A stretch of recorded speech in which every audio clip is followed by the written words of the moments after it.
Hey guys, Ash Lane here, episode 116, GoWiPe Loonion, basically the kitchen sink strategy. So today, I'm going to bring you my attacks on these bases that I've been doing lately on these max bases using a GoWiPe formation. I do have 2 witches in the clan castle, and basically, I'm using balloons, 3 or 4 balloons, and 5 or 6 minions to help with the cleanup jobs. So, for the exact strategy I'm using to attack these teaser-like bases with big compartments like this, you guys can go ahead. I'm gonna link right now my strategy. It outlines everything I like to do, how I like to go about it, and that will open a new window. You can watch after this one if you want. But the main point of this video is going to be to illustrate how lately I've tweaked that strategy just a bit to start adding the balloons. So I'm going to walk you through this strategy. Basically, the troops all go in, the P.E.K.K.A.s and the golems activate those giant bombs, and the rest of the troops come in behind them along with the heroes. So it's very important that you make sure you deploy your golems with plenty of time in between the wizards and the witches and the main DPS of your army. That way they don't get caught up in the giant bombs, and then the meat shields take up all the brunt of the damage by the defensive units. So I do bring 2 freeze spells, and I'm gonna go ahead and keep freezing these multi-inferno towers to try to protect as many wizards and witches as I can that are kind of hanging back with the Archer Queen, you can see. So the problem with these bases lately are that they're not quite as open as they used to be. Before, you can get like 40 to 45 to 50% easily just off of getting in that center compartment, that big teaser compartment. But now and lately, I've been finding that I've been ending right around like 38 to 44% or so. This one, the King's actually going to break through, so he's going to get 45 or 46%. But that's going to be it. And with these ones where they have the units so spread out, and they have the archer protection all around the western hemisphere of the base, you can't snipe any units. There's no snipeable units here because of the archer towers. So I've been bringing balloons on all my attacks now, especially on these type of teaser bases, but I'm even going to show you one that's different, and how this little balloon and minion army can actually make a great cleanup team. Now, one could say, why not just bring an extra witch or 2 instead? Well, I think you're going to run into the same problem where they're all walled in, especially against those high-level walls. Unless you're bringing a jump spell and then you're sacrificing other spells, you're going to have problems getting that extra percentage. So I use my archer to do the last cleanup here, and this is a 54% attack. So, you know, it looks like it might be close to the 2-star, but it's actually not that close because I have it planned out. I know I'm going to get around 40% in the actual big unit, the eastern unit on these last 2 bases. Now, this base is very similar to the previous base I attacked. I'm going to use the same exact strategy, only this time you may notice I'm only bringing 1 P.E.K.K.A, or do I have no P.E.K.K.A.s on this one? So it's just a GoWiPe attack. And the reason I didn't bring any P.E.K.K.A.s here, and I brought all the extra witches, is because it has 1 single target Inferno. And I like the single target Infernos to dictate what I'm going to bring as far as troops on a ground attack. Now, one thing that you want to pay attention to here is that first rage drop.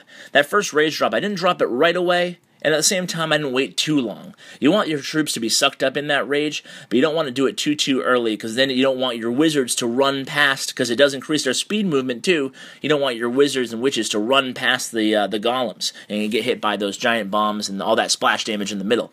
So we're around 35, 36%, and here we go. It's the same problem. So my Archer Queen's going to go. She's going to get that Town Hall. I never have an issue getting the Town Hall with this attack. If you're doing this attack and you're not getting the Town Hall for some reason, I'm going to say 90% of the time it's probably going to be your spell deployment, or that you're bringing too many P.E.K.K.A.s or too many witches. And like I said, I use the Inferno Towers to dictate what I'm going to bring as far as P.E.K.K.A.s versus witches.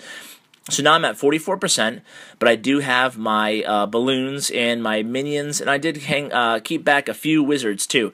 I like to make a practice of keeping back maybe 2 to 3 wizards every army, every attack rather, just to because 2 or 3 wizards can basically take out any barracks, any army camp for the most part, if you can get them somewhat isolated from the defensive units. So I'm going to snipe a few with my archers here, and then I'm going to go ahead and do the same thing I did in the last one. 3 balloons. A few air bombs won't really hold you up. You can see an air bomb. They're still going to get the Archer Tower and the cannon. And that's 2 or 3% right off the bat, just with the balloons. And the minions are going to do a few extra percentage behind them. So I have that last archer. Now I'm just going to zoom in here. Like I said, I'm going to let those 3 wizards out on the barracks. So that's how you attack a max base with a GoWiPe, GoWiWe formation. Now this one's a little bit different. Like I said, I'm not going to bring you all the teaser type bases.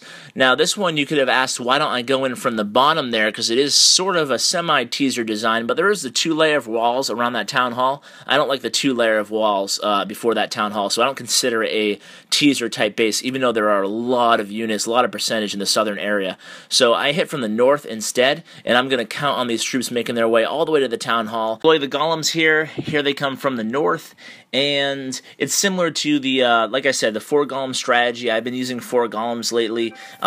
3 certainly works just fine too. So basically you're going to deploy the golems, you're going to deploy your wizards behind. Usually you use like 3 or so wizards to each golem to get those percentage points, and then you want to think of like your attack of having like 2 flanks using 2 of the outer golems, and then usually like 2 golems kind of hang towards the center. That's going to be the main brunt of your attack. As you can see, the main force of my attack are going to consist of my heroes, my clan castle, which has 2, 2, 3, 2 wizards, 2 witches, and 3 barbarians, and then they're going to make their way down to the center of the base. Now you can count on that clan castle luring the troops into the center.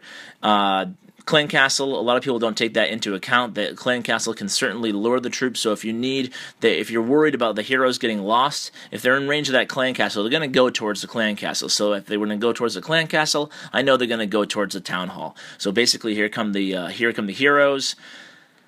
I have percentage-wise about 35-ish% right now. I'm sitting on the Archer Queen's ability. I'm going to have to pop that right now. She's going to take care of the opposing Archer Queen. And as you can see here, it's only at 38% right now. The Queen doesn't even get that cannon down. It's left with like a few percentage. So I'm only at 39%. Now, attacks like this, once again, they kind of get stuck at all that wall and that heavy wall fortification over there near the middle. So the golemites are actually going to get me a few percentage over here because there was a full golem down there, and they're going to get the splash damage, and they're going to take care of those.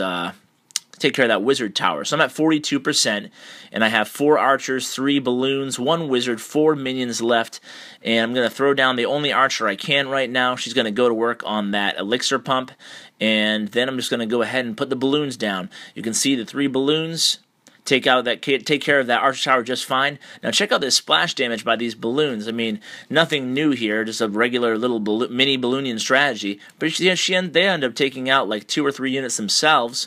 Then these minions can just go to work over here, and it's going to be a pretty easy job. Once they get that lab down, that's 50%. She's still working on the dark elixir, and I still have a wizard and 3 archers too. So I'm going to send that last minion over there to get that builder's hut. The dark elixir pump's going to go down, and you can see how I've gotten over 10% just off of, even though there was only 1 snipeable unit alive on the map right now, I actually was able to get over 10%, 11% just using the little lava Loonion strategy. So I hope you guys use this. Let me know how it works for you. Let me know what you think about it, and tune in, subscribe, like, share, and I appreciate it. I'll see you next time, guys. Take care.